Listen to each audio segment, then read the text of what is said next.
Gentlemen, and welcome back into another edition of Keytime Sports. Please like, comment, share, subscribe. Keytime Sports right here on YouTube, Key City Sports on Instagram, and the Key Million on Millions.co. So now, week 3 is in the books. I will go down a list of every game that happened in week 3 of the NFL. And first, I am going to start off with the Miami Dolphins and the Buffalo Bills. So, Miami Dolphins season is pretty much over. There has never been a team that has made the playoffs in this current playoff era, 14 team playoff era, start off 0-3 and make it to the playoffs. But throughout NFL history, there have been 5 teams and a recent team that had just made the playoffs a few years ago after starting 0-3. I will give you all those stats a little bit later on. I'm going to have one of my guys. Please get me those stats. Thank you very much. So now, let me get back to the Miami Dolphins and the Buffalo Bills at hand. We all know that this offense for the Dolphins is putrid. Coming into the season, we already knew that the Dolphins, they had some trouble already in store. Now, one thing I can say, the Miami Dolphins, we expected them to, even though that they were going to have trouble, we expected the Miami Dolphins to at least look respectable on offense and at least look respectable on defense. But all those things, it did not happen because I was looking at the Buffalo game. And I saw the Miami Dolphins for the first 3 quarters. Well, for the first drive, they came out with a sense of urgency. And then after that, it just seems like their offense sputtered. And it sputtered for a while. Now, one thing that I can say is the Miami Dolphins, we already know that they are not a good team when it comes to inclement weather. When it comes to inclement weather, and when I say inclement weather, I mean weather that is under 50 degrees. If the Miami Dolphins go to a city like Pittsburgh, Baltimore, Cincinnati, Chicago, they are going to lose no matter what. They are. So now when we look at, the team, the state of the team, Tua Tagovailoa, Mike McDaniel, and the offense. Now, offense, the last couple games against the Patriots and the Buffalo Bills, they were able to put up points. But it's about that defense. See, the Miami Dolphins, their defense is ranked 28th right now after 3 games. 28th right now after 3 games. That is not good. They are allowing an average of 29 points per game. And on offense, they are only averaging 30. So you're giving up 29 points per game on defense, and you are averaging 30 on offense. That either way, that you are going to find yourself in trouble because you are allowing as many points as you are putting up. And some games, like the first game, was a blowout. So 27, 8, and 21. That ain't going to cut it. That's why I say the Miami Dolphins is one of those teams where they might have to blow everything up at the end of the season. Now, Tyreek Hill, 5 catches, 49 yards on 10 targets. That is, he really didn't have a big impact on the game with his statistics being like that. But now you got Josh Allen, MVP, former MVP of the NFL and MVP favorite for this season, 28, 213 yards, 3 touchdowns, 0 interceptions, and the rushing attack for the Buffalo Bills had 157 yards. Now, the receiving, I can tell you, the Buffalo Bills, they have one of the deepest wide receiver cores in the NFL. Because you see, Dalton Kincaid, he had 66 yards. Khalil Shakir had 45. Elijah Moore had 30. Tyrell Shavers, 24. Keon Coleman, 20. James Cook, he comes out the backfield. James Cook had 10. Ty Johnson had 8. Jackson Halls had 5 yards, and Joshua Palmer had 5 yards. So that is 8 guys that are able to catch a pass out of the backfield or catch a pass while they're lined up as in the wide receiver position, and they probably don't make an impact on the game, but they're keeping the chains moving, and that is what the Buffalo Bills offense is. Now, the Buffalo Bills offense is one of the best in football, but there is a surprise team that didn't nobody see that was going to have the top offense after 3 games. I'm going to say that a little bit later on in the show. Team statistics for Thursday Night Football. Dolphins, Bills, it was pretty much everything. It almost looked like it was going to be one-sided, but the Dolphins, they made a game of it. You see yards per play, 6.3 for Buffalo, 4.7 for the Miami Dolphins. Passing, 203 to 146. Total yards, 360 to Miami Dolphins, 276. And penalties, Miami had more penalties than the Buffalo Bills. So, future outlook for the Miami Dolphins. Is their season already over before it starts? Maybe, possibly, I think. But for all you Miami fans out there, I might have an encouraging stat for you right now. There have been 6 teams in the NFL, in NFL history, to start the season out 0-3 and make it to the playoffs. And those teams are the 1981 Jets that started out 0-3, finished 10-5-1. The 1982 Tampa Bay Buccaneers in the strike-shortened season started out 0-3 and finished 5-4. The 1992 San Diego Chargers started out 0-4 and made it to the playoffs, finished 11-5. 1995 Detroit Lions started out 0-3 and made the playoffs, 10-6, made the AFC wild card. And the most recent team that started out 0-3 and made it to the playoffs was the 2018 Houston Texans, which started out 0-3 and won the AFC South at 11-5.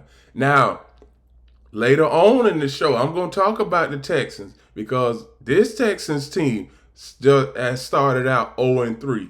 So, those are the teams that have started out 0-3 and still had made a way to make it to the playoffs. So the season is still very young in the season, but the Miami Dolphins, they haven't put things on tape to make the fan base believe that they can make it to the playoffs.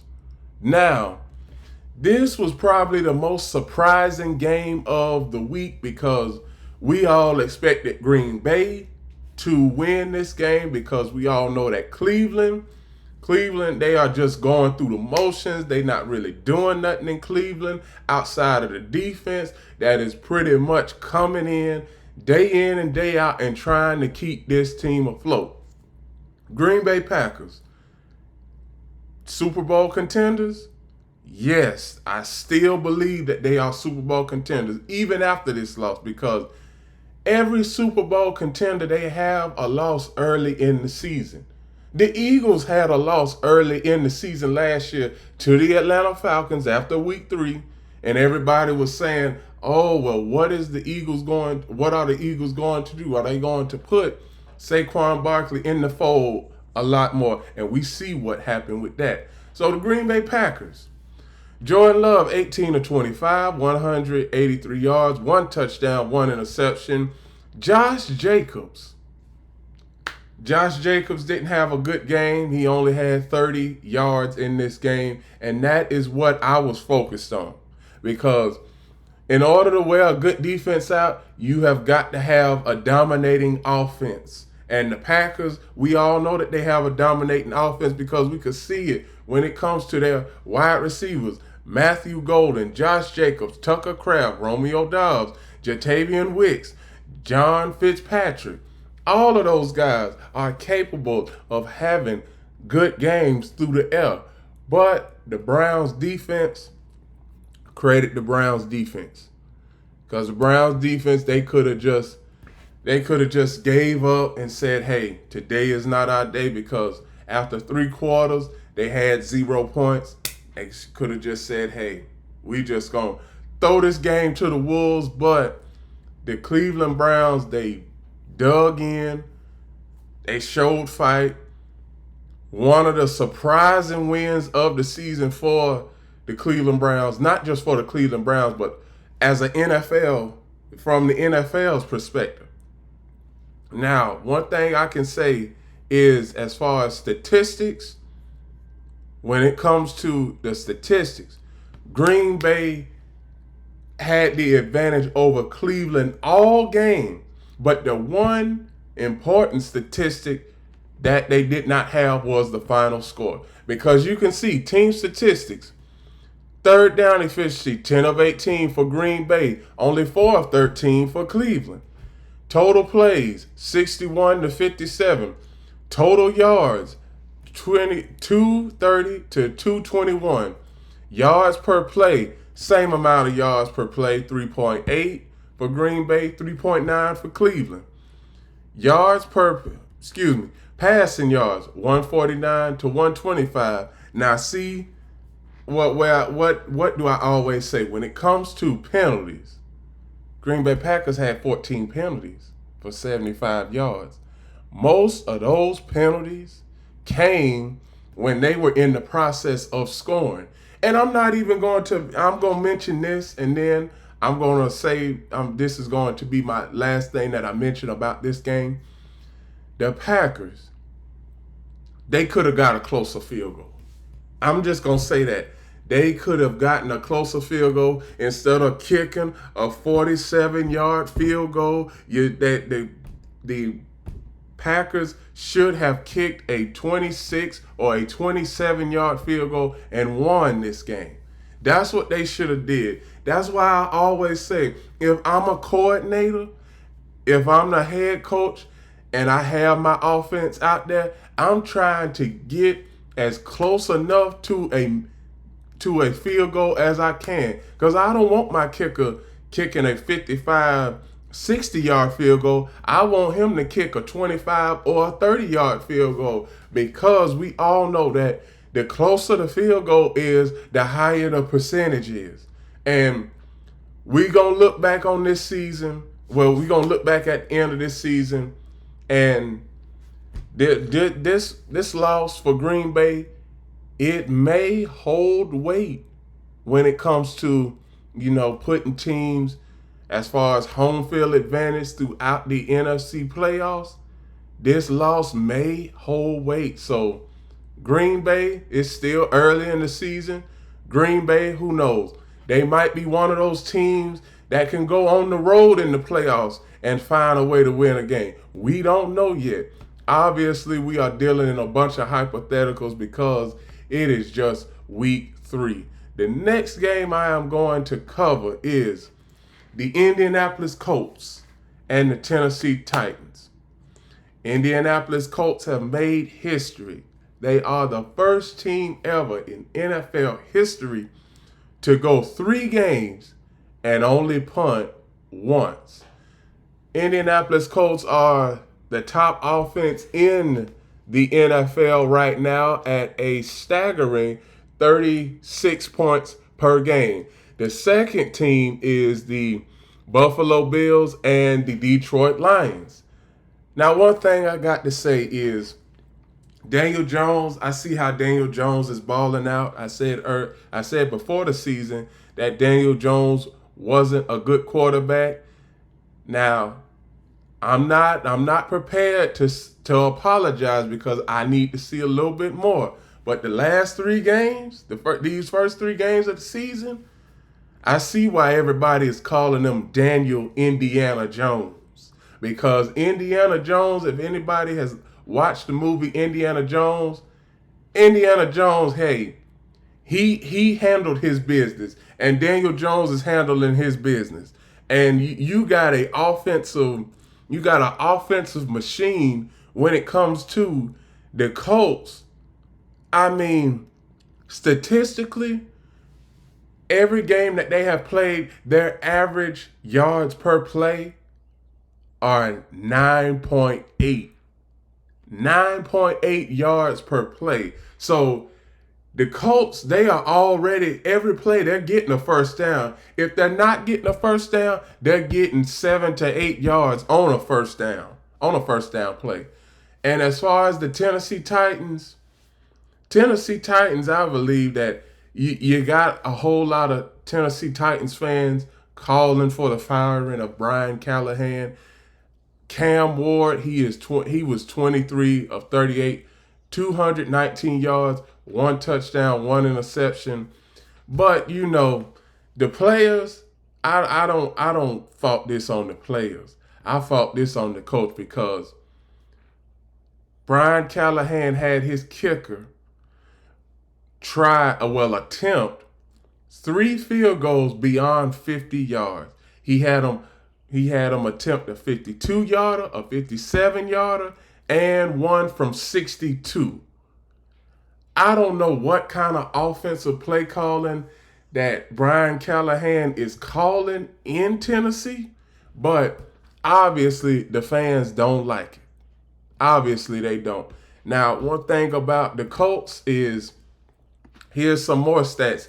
This is the best offense. This is the best the Colts offense have looked since Peyton Manning in 2009. That is also the last time the Colts started off 3-0.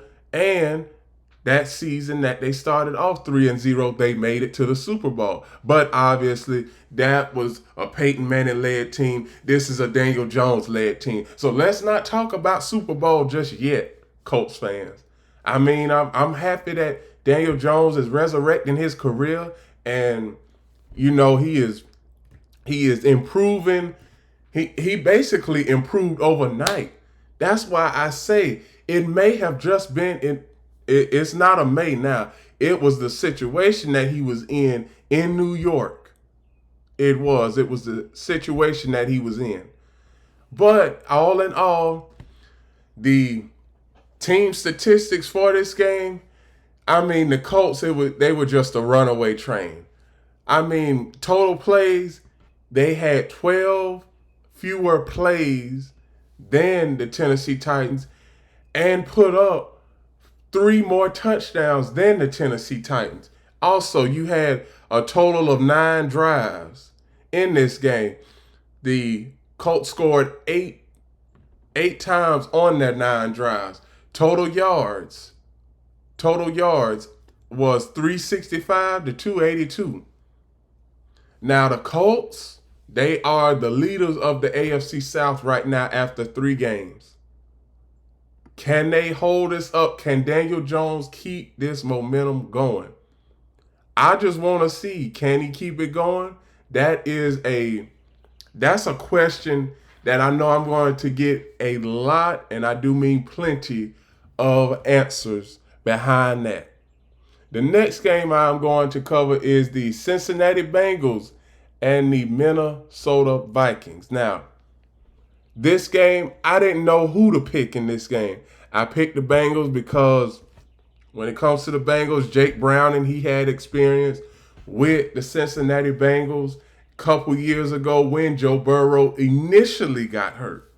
But we all see where Jake Browning, 19 of 27, 140 yards, 1 touchdown, 2 interceptions. Then you have Carson Wentz which is an NFL journeyman now. He was 14 of 20, 173 yards, 2 touchdowns, 0 interceptions. The rushing attack for Cincinnati, non-existent, only 53 yards. Rushing attack for the Vikings, 169 yards. You have the receiving for the Bengals and the Vikings, which was pretty much the same when it comes to their star wide receivers. You have Jamar Chase with 50 yards, and you have Justin Jefferson with 75 yards. But the one thing that I can say in this game that hurt the Bengals and that can hurt any team is turnovers.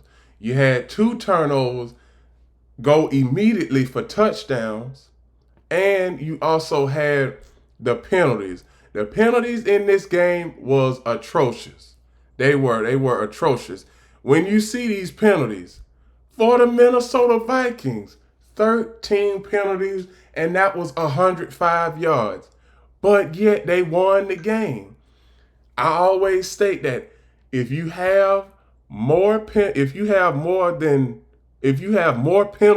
than your opponent, you are going to lose. But that's only if you have a good offense. Cincinnati, they don't have a good offense. But I would not tell anybody that I won a game after committing 13 penalties. I would not do that, because the average football fan would say that don't make sense. You have all of these penalties, and yet you still blew out your opponent. And that's why I always say we get to the turnovers. See, this is where the game went in Minnesota's favor, because Cincinnati turned the ball over 5 times.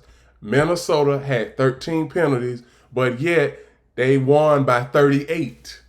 You're not going to see that much in the NFL. You don't even see that in college football, let alone professionally. So the Cincinnati Bengals, they have a lot of stuff to clean up. The Minnesota Vikings, they have plenty of stuff to clean up too when it comes to penalties, because you cannot play against a team like Pittsburgh or Kansas City and think that 13 penalties you're gonna win a game by committing 13 penalties. Now, the next game I'm going to cover is the Pittsburgh Steelers and the New England Patriots.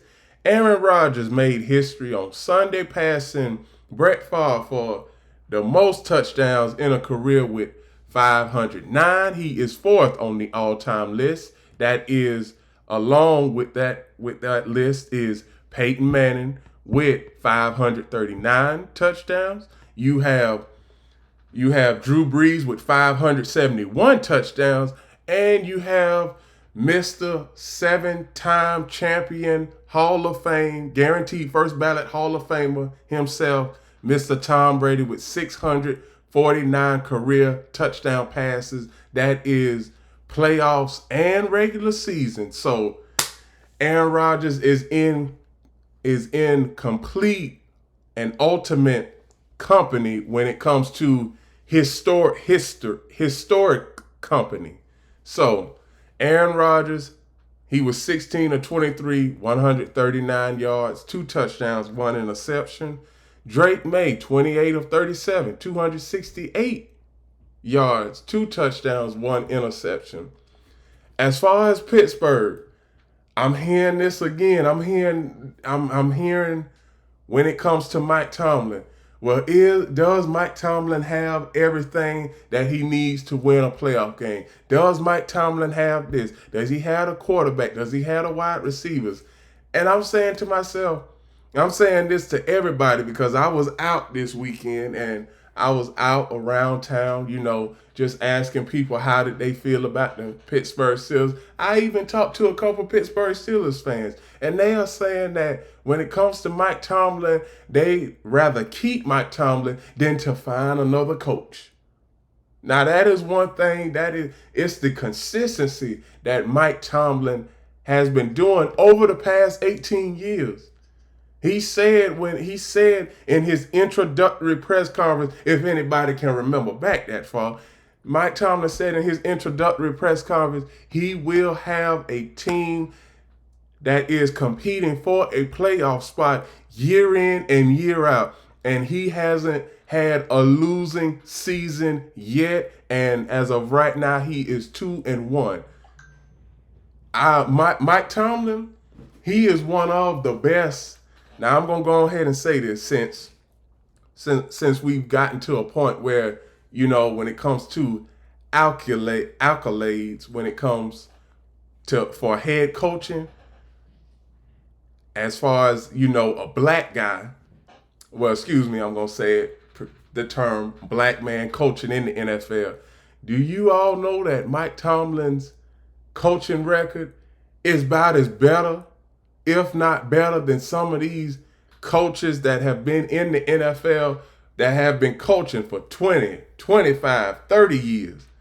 And Mike Tomlin, he has won more games than some of these coaches combined. Now, I know that when it comes to Mike Tomlin, he hasn't won a playoff game in 9 years. I hear that. He's had a revolving door at quarterback. I get all of that. But the consistency point is that that he is going to have the Pittsburgh Steelers fighting for a playoff spot year in and year out. See, this is the kind of coach, that's the top kind of coach that I like. I like a coach that'll always have my team in the running for the playoffs. I just don't want to have a coach that by the time, Thanksgiving or Christmas get here, we already out of the playoff chase. I don't want that. So for Mike Tomlin, he keep doing what he doing. He already got him a new contract, a contract extension. So he ain't going nowhere. The Steelers, they got to increase their running game.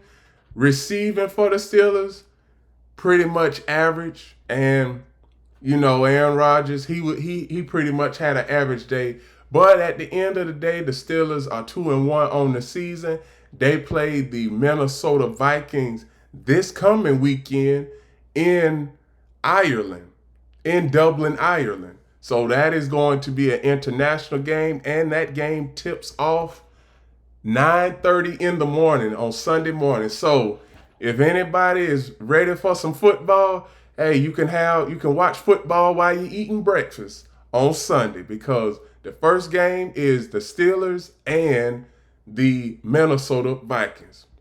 The next game I am going to cover is the Rams and the Eagles rematch of last year's NFC divisional round game. The Philadelphia Eagles, they have some trouble. They had trouble throughout this game. They did. The first 3 quarters, the Philadelphia Eagles weren't able to get anything going at all. And as you can see, Matthew Stafford, 19 of 33, 196 yards, 2 touchdowns, 1 interception. You see Jalen Hurts, 21 of 32, 226 yards, 3 touchdowns, 0 interceptions. The rushing attack for the Rams, 160 yards. The rushing attack for the Eagles, only 86 yards. Now, that is not good. I always believe that a rushing attack should crack over 100 yards just to complement the quarterback. But it was that Philadelphia defense, because it was 26-7 late in the third quarter, and then all of a sudden, the Philadelphia Eagles went on a scoring rampage and scored 26 unanswered points. But the Rams, they still had a chance to win this game at the end of the game. If it wasn't for the blocked field goal, the Rams obviously win this game. Now, the Rams, I see them as a team where we know that they are going to make the playoffs because of the division that they are in. And we see, as far in the NFC West as a whole, nobody has really, took control of that division. Now, credit, it's only week 3, but I'm pretty sure a lot of people know what I'm saying. You don't have a team in that division who is just going to run away with it. Because the 49ers, they're 3-0. The Rams, they are 2-1. And the Arizona Cardinals are also 2-0. The Seattle Seahawks are also 2-1. So anybody can come out of the NFC West. Anybody. But now we get back to how this game played out. A.J. Brown, he cracked over 100 yards. Devontae Smith, he had 60. Dallas Goedert had 33. But there's something about the Philadelphia Eagles. It don't matter how they win, just as long as they win. They can win ugly and they can win pretty. Now when they won the Super Bowl, that was them winning pretty. And first week of the season versus the Cowboys, they won ugly. Last week, they won ugly. This week versus the Rams, they won ugly. Now they did have to make a comeback, but they won ugly. So the Eagles, we all know that the Eagles are going to be in the thick of things right there in the end, possibly hosting the NFC Championship game again, or they may have to go on the road. But I keep on hearing people say this, is there a concern when it comes to the Philadelphia Eagles passing attack? No, there isn't. Because everybody has got to understand there's a defensive plan when the Eagles, when the opponents are gearing up to play for the Eagles, they try to neutralize A.J. Brown and the Eagles' best 3 wide receivers. See, that's what every NFL team does when they play each other. They try and neutralize the top players and let those secondary or even third string players, let's see if they can beat them. That's what happens. But all in all, it was a very entertaining game. The next game I am going to cover is the New York Jets and the Tampa Bay Buccaneers. This game had so many tosses and turns because Tampa Bay was leading for 92% of this game. And then for just a glimmer of a second, the New York Jets was leading this game. Now, we all know that Justin Fields, he was injured for this game, so he didn't play. For Baker Mayfield, I can say this, Baker Mayfield, he has been consistent over the past 3 games and dating back to last season, he was consistent. Baker Mayfield, 19 of 29, 233 yards, 1 touchdown, 0 interceptions. Tyrod Taylor, 26 of 36, 197 yards, 2 touchdowns, 1 interception. Then you look at the Jets rushing attack, 99 yards, and the Buccaneers rushing attack had 122 yards. Receiving for the New York Jets, total of 197 yards. Buccaneers, 233 yards. Now, Mike Evans, he was reportedly injured during the game, and he will be out for multiple weeks. Hopefully that it is nothing too serious and he has a speedy recovery and he can come back and get another 1,000-yard season. Now, as far as this game as a whole, I looked at this game, like I said earlier, so many tosses and turns, and you can see that this game, it really didn't have no business being a high-scoring game. Because you look at the third down efficiency, you had the New York Jets, 3 of 11 on third down. You had the Tampa Bay Buccaneers, 4 of 13 on third down. Total plays, 64 to 63. Total yards, 347 for Tampa Bay, 267 for the New York Jets. Now, New York Jets in this case, I think I'm going to have to go back on what I had said previously, saying that the New York Jets are a dark horse team. Now, I know that this is just week 3, but if Justin Fields can't stay on the field and be able to play for the Jets week in and week out, then it's really not going to matter what the New York Jets do between now and the end of the season. Because we all know that this is, and I hate to bore y'all with this stat, but hey, it's a stat and it still reigns supreme. The New York Jets, last time they made the playoffs was 2010. If they don't make it this year, that will be 15 years. That is the only thing that is keeping the New York Jets relevant in this situation. Because we've seen fan bases throughout the NFL that play just like the New York Jets, but they have more realistic expectations. Because I'm not just a journalist, I'm a realist when it comes to these teams. Now, Tampa Bay, I've already said that I could see them being in the playoffs, and more than likely they will be in the playoffs, because I don't see anybody in the NFC South beating them at all. I don't.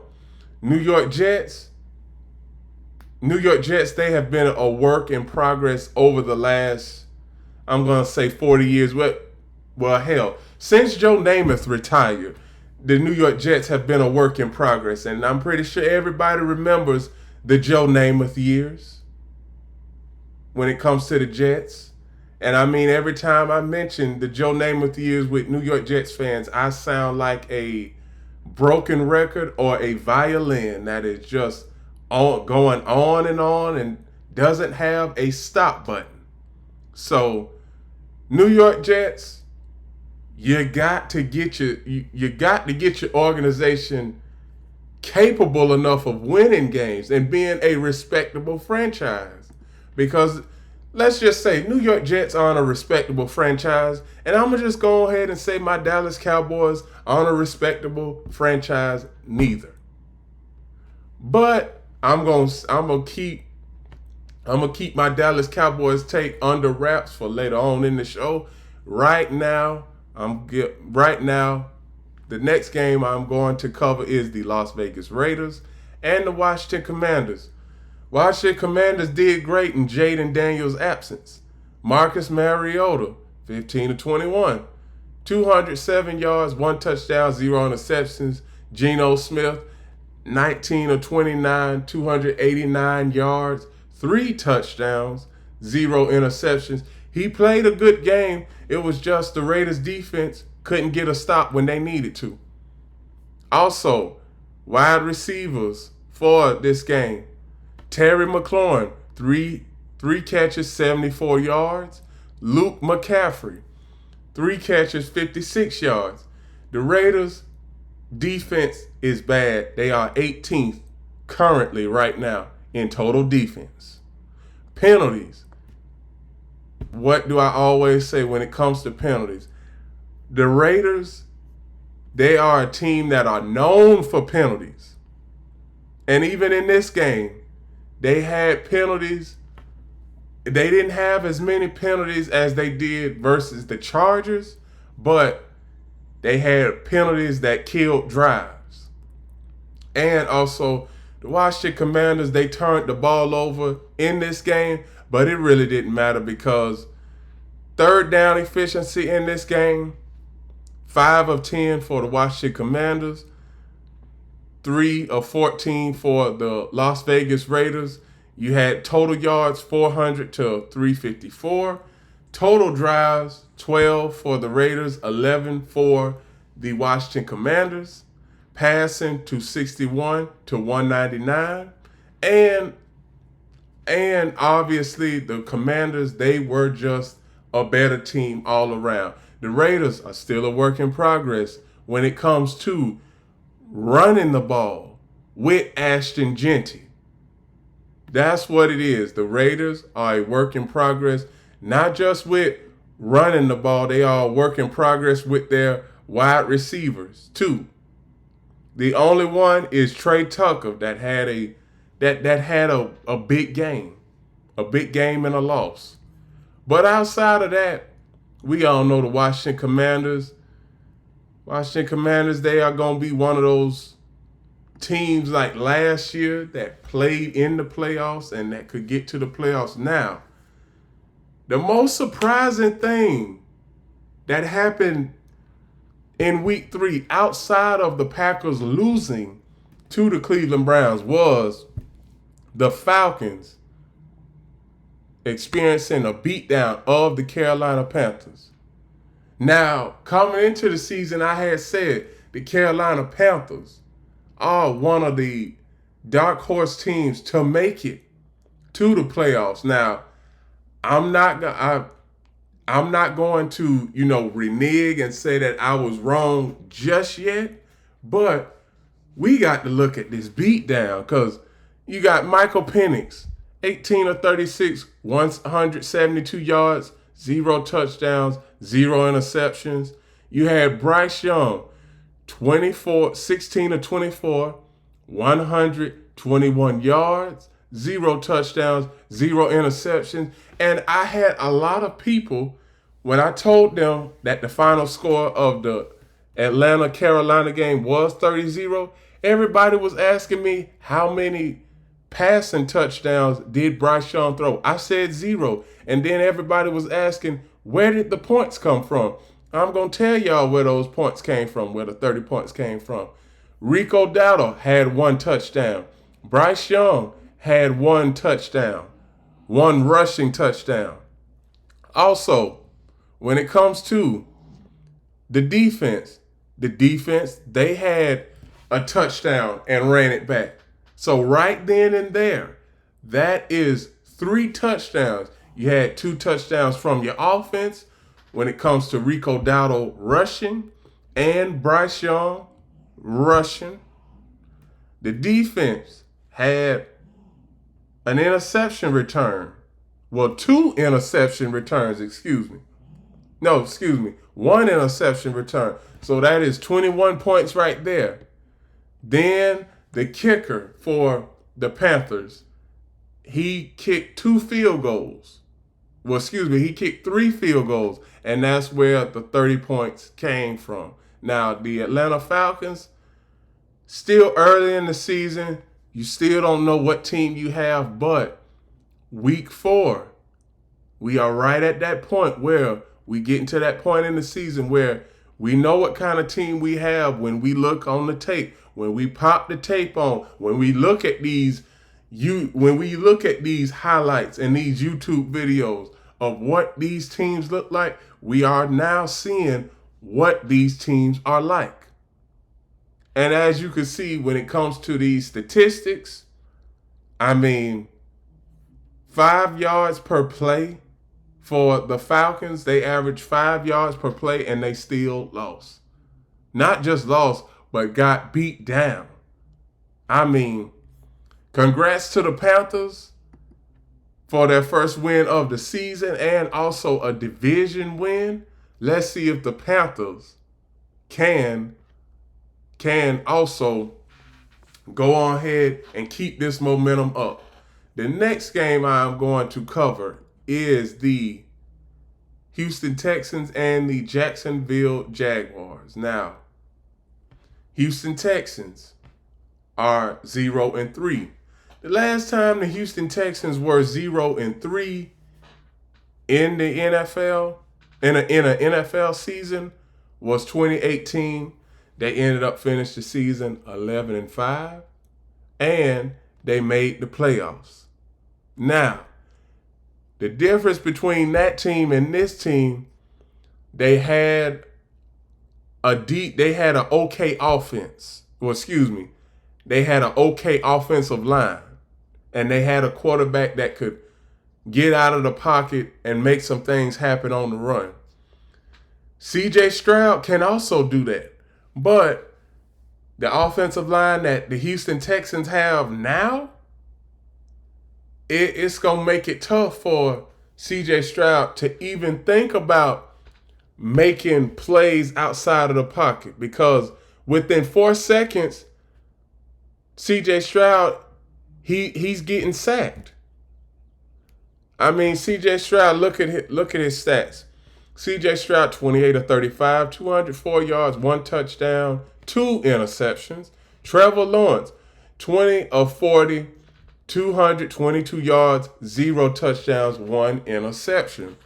The rushing, 86 for the Jaguars, 87 for the Texans. Receiving. Look at this. Receiving, Nico Collins. He had 104 yards for the Texans. Brenton Strange, 61 yards. And both teams, both offenses in this game, you had a grand total of 9 3-and-outs in this game. 9. That is not good. That is not good, especially when you are trying to compete in a division that is being dominated right now by the Colts, who has the best offense in the NFL. So right now, Houston, they are at the bottom of the AFC South. Tennessee, they are also 0-3. The Jaguars and the Colts, I said this before the season started. I said that the Houston Texans are slipping, and it's a 2-team race in the AFC South between the Indianapolis Colts and the Jacksonville Jaguars. And after 3 games, the Colts are first in the AFC South. The second is the Jaguars. Now, the Jaguars and Colts, they don't play until late in the season, December 7th and December 28th. And that will have those 2 games will have playoff implications. I do believe when it comes to playoff seeding and a division champion. That's what I think. Now, when it comes to the statistics for both of these teams, it was pretty much, that this was a defensive game. I'm going to just go ahead and say that defensive game. Third down efficiency, 4 of 15 for both. Passing, yards per play, 4.6 for Texans, and for the Jaguars, 4.4. This is a old-fashioned defensive game, and the Houston Texans, they have got to improve better. They just do. They have got to improve. The Jaguars also got to improve, and Trevor Lawrence, he has to improve also, because he cannot have games where he's throwing more interceptions than touchdowns. The next game I'm going to cover is the Denver Broncos and the Los Angeles Chargers. Justin Herbert. Now, see, this is the type of statistics that I've been wanting to see from Justin Herbert. 28 of 47, 300 yards, 1 touchdown, 1 interception. Bo Nix, 14 of 25, 153 yards, 1 touchdown, 0 interceptions. The Denver Broncos coming into the season, we all know that they were supposed to have one of the best defenses in the NFL, and they were supposed to have a pretty good quarterback. Now, Bo Nix, I am not concerned about Bo Nix, because this is only week 3. By the time we get to week 8, week 9, we get into the middle half of the season, the Broncos, they will be on pace for another playoff appearance. Now for the Los Angeles Chargers. Right now, Los Angeles Chargers are first in the AFC West. Second is the Kansas City Chiefs. Third is the Raiders. And fourth is the Denver Broncos. Now, obviously, it's after 3 games, so that is not going to hold weight much longer. But one thing I can say is the rushing game for the Broncos, 118 yards. The Los Angeles Chargers rushing game, 106 yards. When it comes to both of these teams, they play the exact same way. You have both defensive coordinators for the Chargers and the Broncos. They are trying to stop both of these offenses in their tracks. And then you have both offensive coordinators that are trying to annihilate and make the defense look like that they don't belong out there. Now, the Chargers, they were not able to win close games last year and the year before last. Now they are starting to win close games.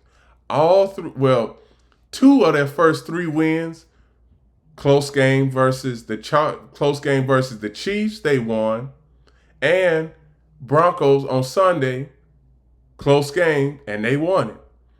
Now, for one thing that I can say is this is week 3. By the time we get to week 4, week 5, we already know what kind of team both of these teams are going to be. So I'm not concerned when it comes to the Broncos or the Chargers, because I know at the end of the season, both of these teams will be in the chase for the playoffs. The next game I'm going to cover is the blowout that we saw in the Pacific Northwest. Now, I'm not going to talk much about this game, but I did see the game in its entirety. Spencer Rattler, 28 of 39, 218 yards, 1 touchdown, 1 interception. Sam Darnold, 14 of 18, 218 yards, 2 touchdowns, 0 interceptions. We all know that the New Orleans Saints is the worst team in the NFL after 3 weeks. They have the worst offense. They have the worst defense. Everything about them. This was going to be a rebuilding year, no matter what. But let me tell y'all something. The efficiency in this game, 5 of 15 for the Saints on third down, and the Seahawks, 3 of 9 on third down. Now, what do I always say? A team that is 3 and 9 on third down, or goes 1 for 10 or 2 for 18 or anything like that, are supposed to lose. But the efficiency that the Seattle Seahawks were scoring off of the New Orleans Saints, they couldn't stop it. Because look at this. You had 2 touchdowns by Sam Darnold passing. You had 2 touchdowns by Kenneth Walker. You also had 1 touchdown by Jackson Smith and Jigba. The defense pitched in and had 1 touchdown. Special teams, they had 2 touchdowns in this game. And at halftime, it was 38-6 at halftime in favor of Seattle. So the statistics, that is why some of the statistics are, kind of one-sided, and then there are others where it make it seem like the game was close. That's why I said the final score sometimes in some games doesn't tell the whole story. And with this final score, with it being 44-13, and as you can see, when it comes to these statistics, when you see where total yards, Total yards 320 to 284. You would have thought that this game was a 5-6 point game coming down the stretch. But hey, sometimes numbers do lie, and the final score sometimes lies. The next game I'm going to cover is the Dallas Cowboys and the Chicago Bears. Dallas Cowboys, Dak Prescott, 31 of 40, 251 yards, 1 touchdown, 2 interceptions. Caleb Williams, 19 of 28, 298 yards, 4 touchdowns, 0 interceptions. All right, I'm at that point in the show where I got to talk about my Dallas Cowboys. I said after last week's win versus the New York Giants, I said that I was concerned about the defense, and I still am concerned about the defense, because every game this season, the first defensive series, the team either goes down and scores a field goal or a touchdown, and that has happened in every game. Also, third down defense for the Dallas Cowboys is bad. The entire defense as a whole is bad, because the Dallas Cowboys defense has given up 25 plays of 20 yards or more, and this is just after 3 weeks. After 3 weeks. So we also see where the Dallas Cowboys rushing attack is improving. Now let's go ahead and just say that the Chicago Bears run defense isn't all that great either. Now this game, it was just who could in this game with the Cowboys and Bears, when it came down to defense, who would mess up the least? That's what this game was. The Chicago Bears, they messed up the least, and they won the game. Also, when it comes to the Dallas Cowboys, they couldn't get any pressure on Caleb Williams. He had a perfect game, in my opinion. I mean, I have never seen Caleb Williams have a perfect game in the NFL. Never. Now, Caleb Williams, this was also the first game in his career where he has never got sacked or threw an interception. And as you can see, the statistics, time of possession, Cowboys had the advantage.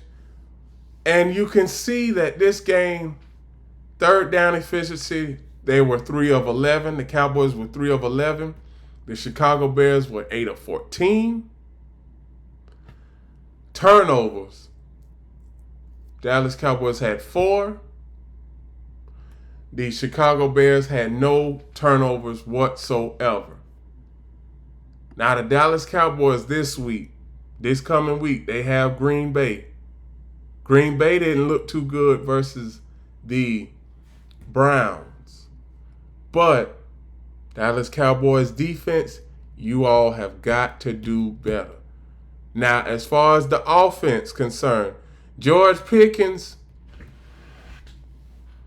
dropped up. Well, the ball went through his hands and it went into a defender's hands. So I'm not gonna place Dak Prescott with that interception.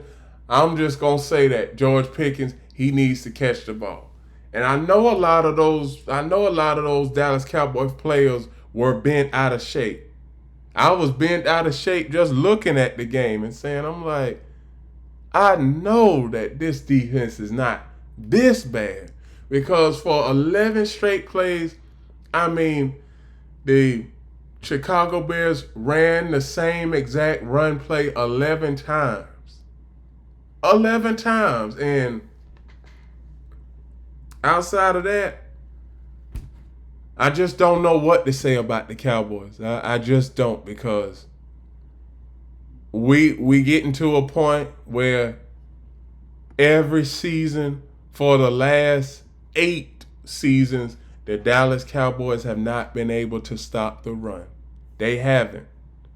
Haven't been able to stop the run, but you can keep up with teams that scores 30 or more points. That is not a recipe for a winning team. That is not a recipe for a playoff contender. The next game I'm going to cover is the Arizona Cardinals and the San Francisco 49ers. Now, like I said earlier in the show, while I was talking about the Rams, 49ers, Rams, then there's the Seattle Seahawks and the Arizona Cardinals. Anybody can come out of the AFC West. You got Mac Jones, 27 of 41, 284 yards, 1 touchdown, and 1 interception. Kyler Murray, 22 of 35, 159 yards, 0 touchdowns, 0 interceptions. This was basically a defensive game. You didn't have too many touchdowns, and both of these teams, they really were not going to light up the scoreboard because they are divisional foes and they are arch rivals. And as you can see, Ricky Pearsall, he had a big day. 8 receptions, 117 yards. Marvin Harrison, 3 receptions, 44 yards. And for the Arizona Cardinals, we have to see, are the Arizona Cardinals, are they a formidable playoff contender, or do they just have early season success and by the time we get to week 6, week 7, they tend to fall off? Because it's been like that over the past 3 years. It's been like that. And we see where the Arizona Cardinals offense, I'm just going to say this, outside of Marvin Harrison, when you look at this, outside of Marvin Harrison and maybe Trey McBride and Zay Jones, who else gives a problem? Who else on the Cardinals gives their opponents a problem outside of those 3 guys? Now, James Conner, he's going to be injured and he's out for the season. So, Arizona Cardinals, I don't see them doing much. The San Francisco 49ers have the easiest schedule in the NFL and the easiest remaining schedule in the NFL. They only have 2 teams. San Francisco 49ers, they only have 2 teams on their schedule that were in the playoffs last season. And that's the Rams and the Texans that are on their schedule. And those 2 teams, they play later on in the season. So we don't even know if the Texans are still going to be in playoff contention later on in the season. And we still got to see what the Los Angeles Rams are. But as far as for the 49ers keep winning. And more than likely, they will be hosting the NFC Championship game because they have the easiest schedule. Now, I'm not going to say that the 49ers are going to go undefeated because every team in the NFL can be beat. And it's hard to stay out there for 17 weeks and go undefeated. Just as the 1972 Dolphins that did it. And I know most of those guys from the 1972 Dolphins team are still living. And I know that they be watching the games extensively to see what team is going to lose. So that's all I have to say for the Arizona Cardinals and the San Francisco 49ers. The last 2 games of the week, Kansas City Chiefs versus New York Giants. Sunday Night Football. Patrick Mahomes, 22 of 37, 224 yards, 1 touchdown, 0 interceptions. Russell Wilson, 18 of 32, 160 yards, 0 touchdowns, 2 interceptions. Rushing attack for the Kansas City Chiefs, 105 yards. Rush attack for the New York Giants, 130 yards. And here is the receiving core. Tyquan Thornton, 5 catches, 71 yards. He is becoming one of Patrick Mahomes' go-to wide receivers. Also, Juju Smith-Schuster, Hollywood Brown had a good game. Travis Kelce, he didn't have a good game, but they're still trying to work him out. And like I've been saying, Travis Kelce, we all know that it's safe to say, I hate to say this because I'm a big Travis Kelce fan, but seemed like Travis done lost a step to me. Seemed like he done lost a step. And the days of him getting 12 receptions for 120 yards, I believe them days is over with. I believe they've been over with. Because in his last, I would say 30 games, the game where he had, in his last 30 games, there's only one game where he's had over 80 yards receiving. And that game was against the Buffalo Bills a couple of seasons ago in the playoffs. Outside of that, he's been under 80 yards consistently. Now, one thing about the New York Giants, I keep on hearing people say that maybe it's time to put Jackson Dart in and, give up on the season. Man. The Giants, they had a chance to win this game, and they had a chance to win versus the Cowboys. Now, the Giants, they should easily be, well, I'm not going to say easily, but the Giants should really be 2-1 instead of 0-3. But that goes back to clock management, play calling, and coaching. The Giants, they don't have a good coaching staff. And for John Mara as the Giants owner and Joe Shane, the Giants general manager, it's not looking great. The remaining schedule for the New York Giants, it is a gauntlet. Do you all see this? They may, and I do mean may, have a chance against New Orleans and maybe New England. That's the only two games I see that the Giants can win. If the Giants don't win versus New Orleans or New England, then the Giants could easily be the worst team in NFL history at 0-17, breaking the record from the 2008 Detroit Lions that went 0-16, the 2016 Cleveland Browns that went 0-16. Man, the Giants as a media brand right now and as a sports brand, they can't do anything right.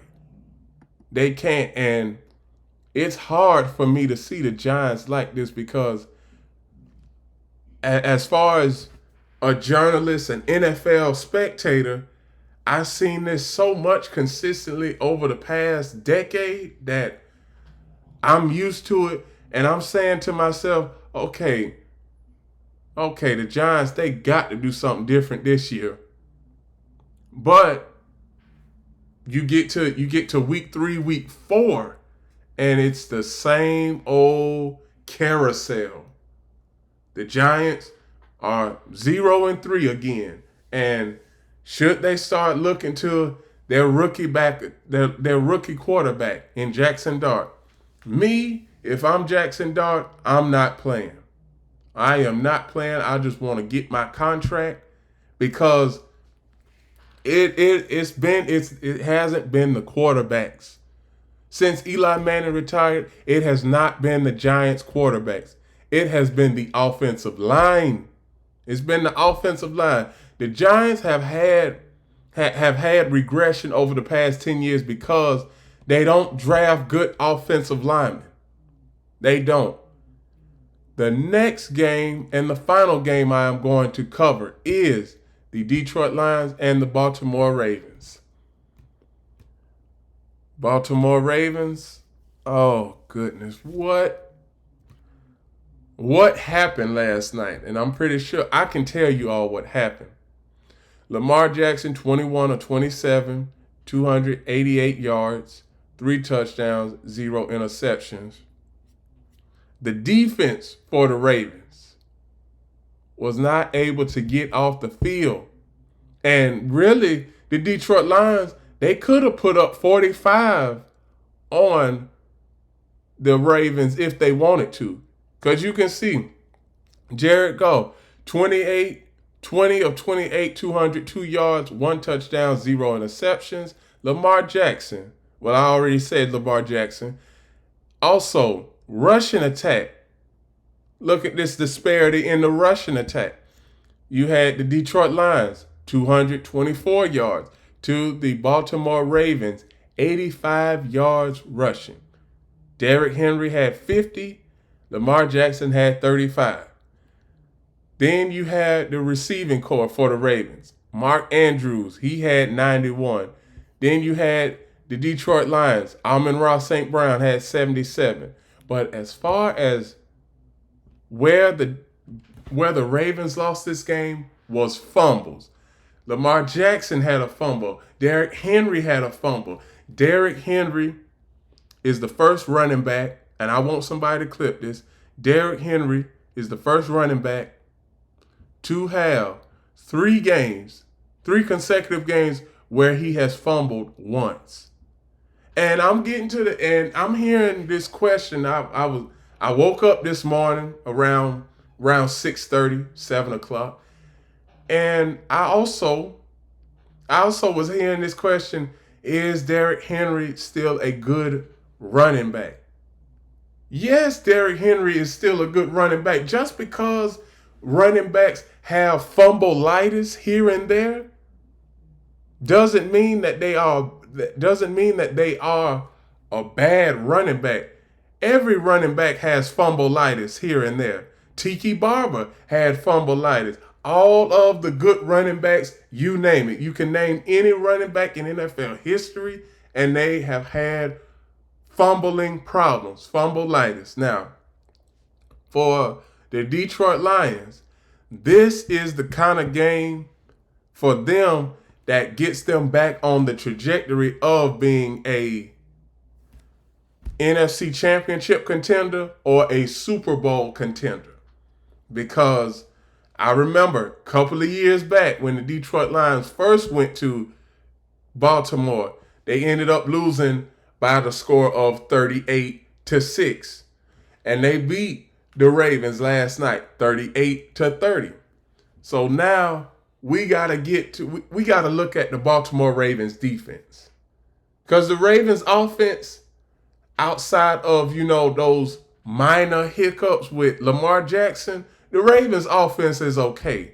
But that defense has got to keep upper echelon opponents like Detroit, like Green Bay. Well, excuse me, for the Ravens. For the Ravens defense, they have got to keep opponents under 30 points.